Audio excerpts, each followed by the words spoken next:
Welcome. In this session, we'll be discussing language and selected higher order functions.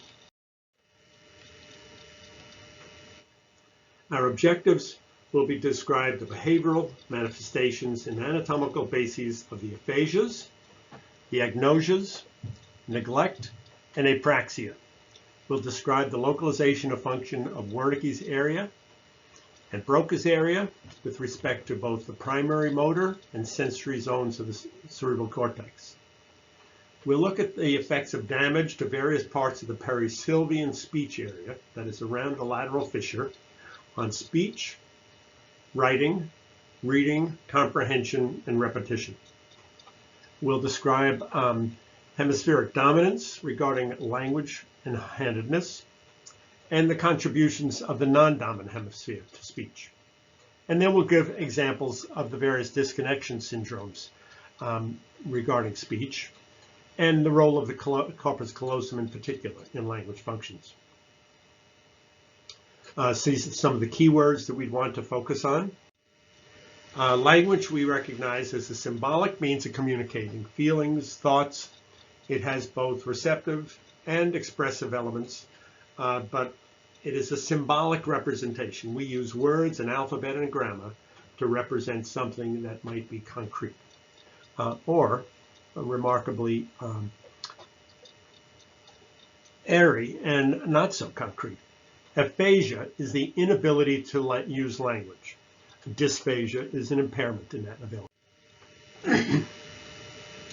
The behavioral manifestations and anatomic basis of the aphasias include two major kinds of aphasia: the fluent aphasias, known as Wernicke's area, which is that one that involves Wernicke's area that is a receptive aphasia, inability to understand information that's coming in, and the arcuate fasciculus damage produces another kind of aphasia, a conduction aphasia, in which it's, even though you might be able to understand, you might not be able to, things that are said to you or written, you may not be able to repeat them, even though you're able to speak spontaneously.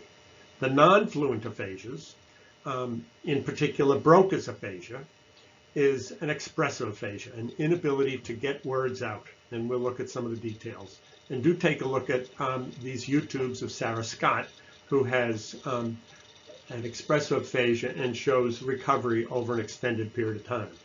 We'll also be looking at cerebral dominance and recognize that for the vast majority of people, the left hemisphere is principal hemisphere responsible for language, and it is not evenly distributed between the two hemispheres. And also recognize that language is learned. We start out without any language at birth. By 2 years of age, we have some good elements of learning of language, but it continues throughout many years. So it is dependent on some rather elaborate functions in addition to the basic sensory and motor functions we've been studying to date. Aphasia is the inability to use language. And the symptoms, and we'll be looking at a series of these, include Wernicke's receptive aphasia, conduction aphasia due to damage to the arcuate fasciculus, Broca's or an expressive aphasia, and then an anomic aphasia, or just anomia, a difficulty in naming. And this can happen with almost any hard bump on the head, and it does not provide any localizing information about damage to the brain. And then mutism, the inability to generate any verbal output, has been associated with the supplementary motor cortex, an area anterior to the primary motor cortex. And we'll be looking at, in addition to the symptoms of the language abnormality, what other neighborhood signs, that is nearby brain areas, might be affected, and what signs and symptoms might be associated with that. We should recognize that following an injury to some portion of the language function, acutely, there often are very widespread effects, and it might be literally a mutism, and so it appeared much more severe acutely, and then gradually resolve to being much more localized as we see in a number of other settings. From the very beginning, acutely, there is a dramatic decrease in speech, even in people who will go on to have a Wernicke's area aphasia, where they might be able to speak quite a bit, but have difficulty understanding. So the difference between acute effects, which are generally much more widespread and severe than those over time. And by time, we're talking about weeks or months in which there might be evolution of improvement spontaneously, in addition to whatever specific therapy. And then we'll look for functional localization, different aspects of language in different parts of the brain. Recognize that the primary sensory and motor cortices, here we see the primary motor cortex, primary somatosensory cortex in the parietal, postcentral gyrus, motor in the precentral gyrus, primary visual cortex in the occipital lobe, primary auditory cortex here of the temporal lobe. Those occupy a very small amount of brain tissue. Much more of the cortex is what we might call association cortex, and almost all of the rest of the brain we would identify as association areas. That is in this somatosensory association area, visual association areas, auditory association areas. It is in these areas that we start to see higher processing of the basic sensory information and higher processing of the basic motor information in this frontal area. And we'll be looking at various other functions later on in the course. We see here represented both the primary motor, primary sensory cortices, primary visual cortex, primary auditory cortex, but now we see represented Broca's area just anterior to primary motor cortex for face. And that is in the opercular gyrus, triangular gyrus of the orbital frontal cortex. This whole area is orbital frontal cortex. It's the inferior frontal gyrus. And we also see Wernicke's area, and notice that Wernicke's area is close to the auditory cortex, and language is clearly a manifestation of early on and developmentally.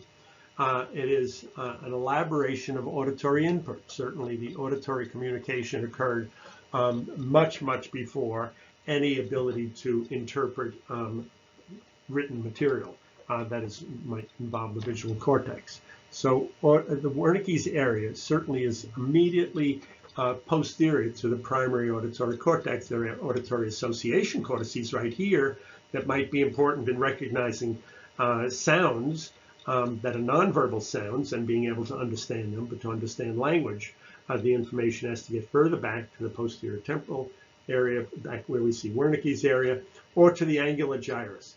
From the angular gyrus, it's clear that the arcuate fasciculus carries information from the temporal and temporal parietal area deep to the sensory and motor cortices to Broca's area in this area in front of the face motor cortex that is in Broca's area. And that Broca's area is involved in expressiveness of speech, Wernicke's for the understanding or reception of speech. We see some other areas beyond Broca's and Wernicke's area. We see the supramarginal gyrus, also involved in some aspects of comprehension, particularly perhaps the identification of phonemes. And we see areas that are involved in alexia and agraphia, that inability to read, also known as Gerstmann's read area.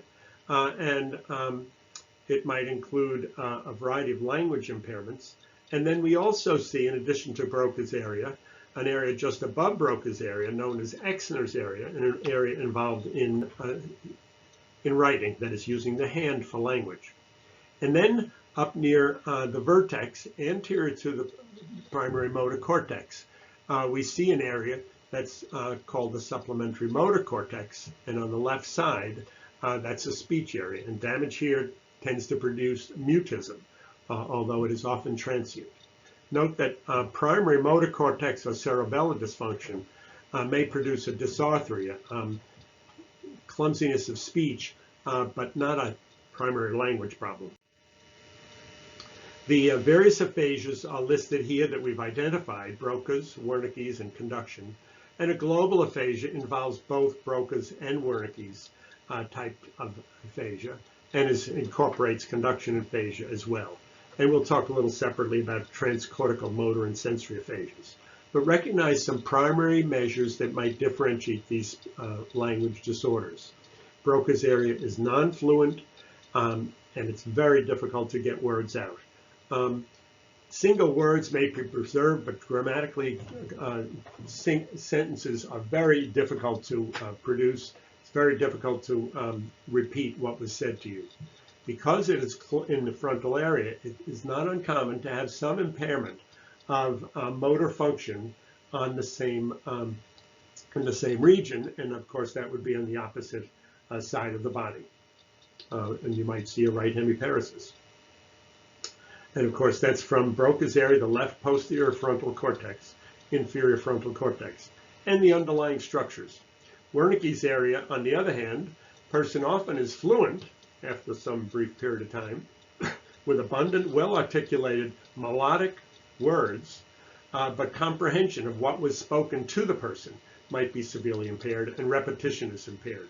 In this individual, there are no motor signs, but the person may have some other emotional shifts. And that tends to be associated with the left posterior superior temporal cortex, and to some extent the middle temporal cortex. Conduction aphasia is a situation in which a person is able to generate words with good intonation, generally, but and comprehension may be preserved to a fair extent, but the capacity to repeat is most severely impaired, and this tends to involve the arcuate fasciculus. In global aphasia, it is a combination of these three, and there is very little language generated, very poor comprehension, and very poor repetition. And often that person has a right hemiplegia, and often that is a massive lesion in the left hemisphere, and it's most commonly seen in excuse me, in an infarct of the left middle cerebral artery, producing these language problems as well as the right hemiplegia. Transcortical motor aphasia is a situation in which input to Broca's area is impaired, that is anterior or superior to Broca's area, so that the information coming into Broca's area is inadequate. Comprehension tends to be preserved, but expression is very much impaired. On the other hand, damage posterior or inferior to Wernicke's area prevents sensory information from getting to Wernicke's area, so that comprehension is often severely impaired, even though the person may be able to speak and generate some meaningful sentences. These areas are represented in terms of these three measures: fluency, repetition, and comprehension, and the location of the lesion. So, of course, as we said, Broca's area is in the frontal lobe. You see decreased fluency, decreased repetition. Transcortical motor, you have decreased fluency, and the others a little change. And that tends to be from frontal cortex above Wernicke's area. A global aphasia has all of these affected: fluency, repetition, and comprehension. And as you can see, it's largely the distribution of the middle cerebral artery. Wernicke's area shows mostly a decrease in repetition, comprehension, and the abnormality is primarily in posterior temporal and inferior parietal, perhaps. Transcortical sensory is between Wernicke's area and visual cortex and parietal cortex, and interferes with information getting into Wernicke's area. Conduction aphasia is usually from deep fibers in the parietal lobe between Wernicke's area and Broca's area. Alexia is an inability to read. It may be a feature of a receptive aphasia. Dyslexia, that is the impaired ability to read with a competence below that expected of a person's general intelligence. In the presence of normal vision, letter recognition, and normal recognition of the meaning of pop, is something that you see quite commonly in school. There's no clear neuropathology associated with it, but it suggested that there may be problems in parietal occipital areas between visual and area and Wernicke's area, functionally, even though pathology is rarely identified. Agraphia is the inability to write in the absence of any abnormalities of the limb, and it suggests of some problem anterior to primary motor cortex and perhaps just above Broca's area. Now, dysarthria is a difficult or unclear articulation of speech that is otherwise linguistically intact. And it may be due to a variety of insults, whether it's paralysis or weakness of the muscles of the mouth. It may be due to a part of a neuromuscular disorder, cerebral palsy, Parkinson's disease, multiple sclerosis, injury to the cranial nerves. Cerebellar dysfunction causes a dysarthria, slurred speech.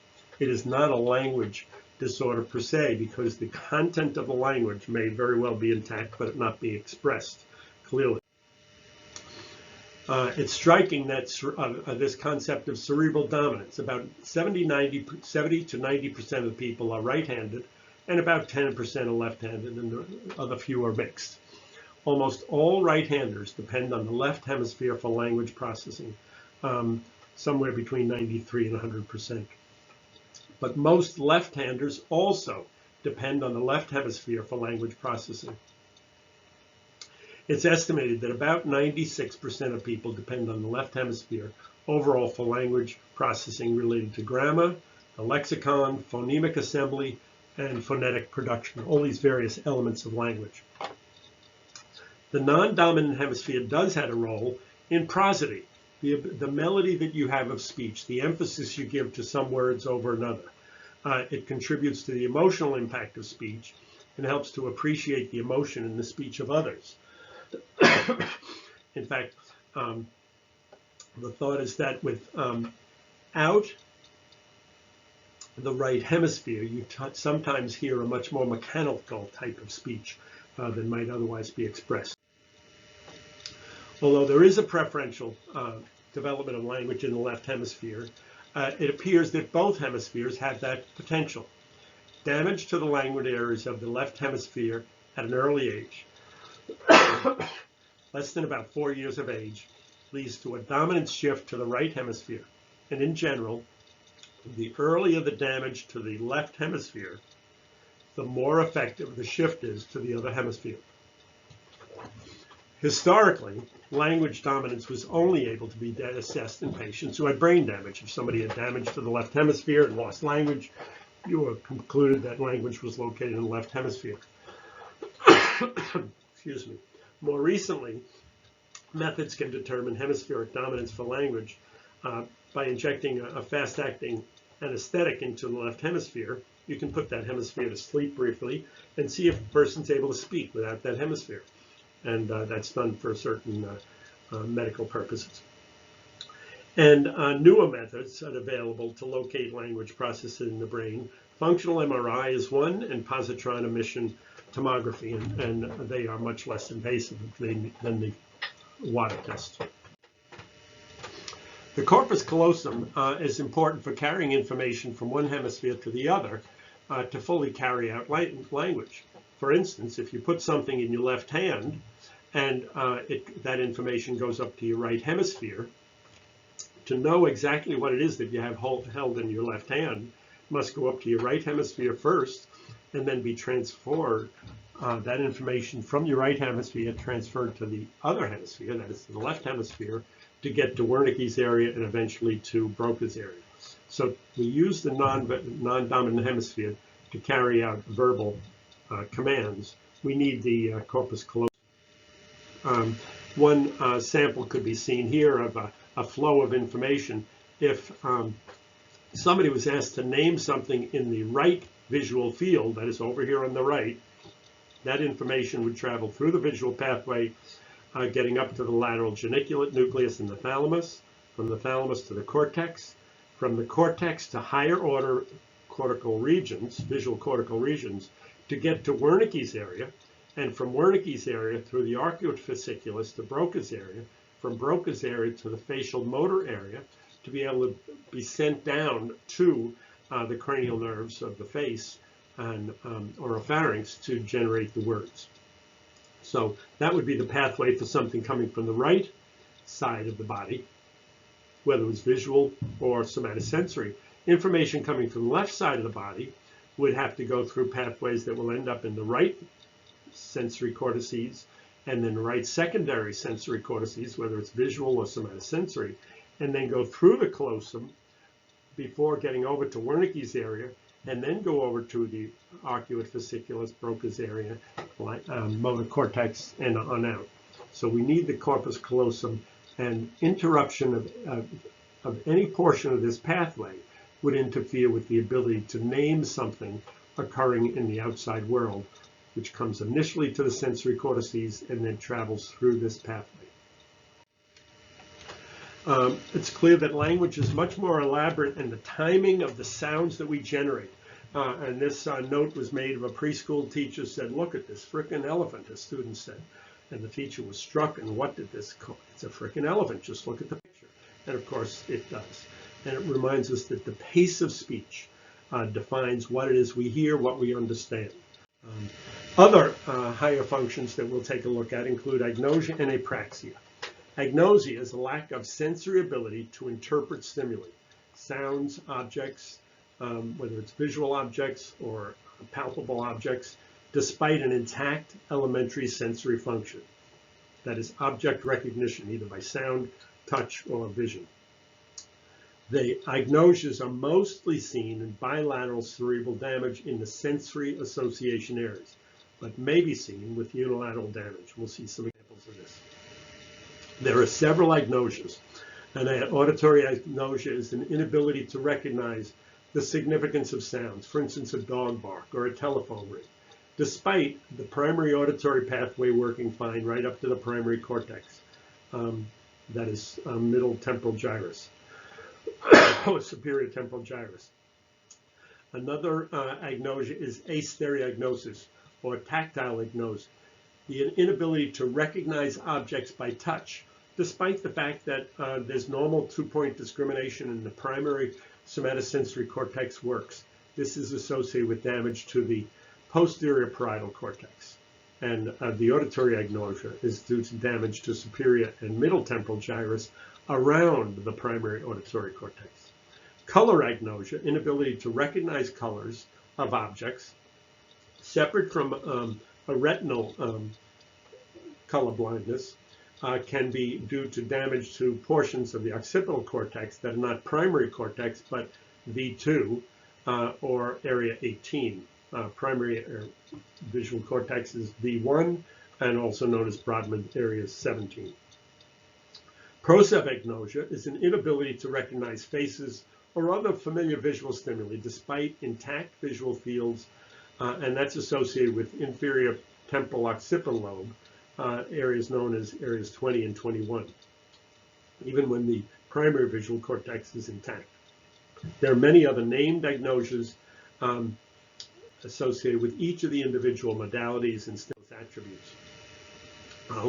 Some of the more unusual ones are asomatic agnosia, and that includes anosognosia, that is the unawareness or denial of illness, anosodiaphoria, an indifference to illness, oropagnosia, the inability to localize and name various body parts, that is, a person could not name which is their pinky, which is their thumb, or asymbolia for pain, the absence of normal reactions to pain, that is beyond reflex withdrawal. Another feature that's a higher order function that's classically applied to the posterior parietal lobe, or possibly the superior temporal cortex, usually non-dominant, that is usually the right hemisphere, is neglect. It involves a complete lack of attention to the contralateral sensory field, whether it's visual, auditory, somatosensory, even though the person might have intact visual fields, they would tend to neglect them, ignore them, as if it didn't exist. And in fact, not recognize that what's going on in that part of the world. It's also sometimes associated with dressing apraxia or constructional apraxia. We see an example here of neglect in which somebody had drawn a clock, a model was drawn of a clock, a house, and a flower, and you see that when the patient who had neglect drew those same thing, was asked to draw the same thing, they put all of the hours on one side of the clock, they built half of the house, and they built portions of the flower, neglecting most of what was going on the left portion of the field, maintaining some level of integrity of the right portion of the field. It's a contralateral neglect. Another higher order dysfunction is apraxia. It's a disorder of voluntary movement with an inability to execute purposeful movements despite the preservation of normal muscle power, normal sensibility, and normal coordination. There's normal cerebellar function. And it can be manifested by asking somebody to show how you would brush your hair or how you would comb your tooth. So even though their strength might be normal and basic movements might be normal, they're not able to carry out learned voluntary movements on command. The apraxias are seen mostly with damage to the premotor cortex, that is just anterior to the primary motor cortex, or in the parietal cortex, or the fibers that run deep to the motor and sensory cortices between parietal and premotor cortex. There are many different named apraxias reflecting the part of the body affected or the type of impairment demonstrated. Some of the symptoms of posterior parietal damage gather together in something called Gerstmann syndrome, and that includes a common left-right confusion, an agraphia, that is an inability to write, an acalculia, difficulty in carrying out calculations, and a finger agnosia, literally not knowing which is the thumb, the index finger, and pinky. Other features that might be seen of apraxia reflecting the role of the parietal lobe is idiomotor apraxia, inability to copy movements or gestures, commonly associated with left parietal lesions, or a constructional apraxia, where spatial organization is thrown off. And it can happen with either left or right. And you ask literally somebody to draw some feature, and they're not able to draw that feature. It turns out that damage to many sites may produce similar symptoms due to interruption of information flow, as we suggested for the corpus callosum. It may appear that somebody is aphasic when in fact information from a sensory region cannot get from one hemisphere to the other. They may appear to be have a receptive aphasia. But also lesions to the arcuate fasciculus, or the superior longitudinal fasciculus, which travels from the posterior hemisphere to the from the parietal occipital region all the way up to the frontal region. It may interfere with flow of information and lead to various apraxias. Apraxias are most commonly seen following frontal or parietal damage that leaves the primary sensory and motor cortex intact. An interesting feature of sympathetic apraxia is an inability to carry out a skilled movement on command using a non-dominant limb. And that is when somebody has had loss of their right hand, they might be expected to carry out a movement with their left hand. And while they may be able to do that spontaneously, when asked on command to use their left hand to carry out a command, they're not able to carry out the command. That's because the information coming into the brain has to get to Wernicke's area and get over to the motor cortex for the right hand. Motor cortex for the left hand. And that conduction may be interfered with by some pathway between Wernicke's area and the motor cortex on the appropriate hand. If there are any questions about these topics, we'll be exploring these in the coming cases. Recognize that our understanding of these higher functions is evolving. An example of that is given here at the end.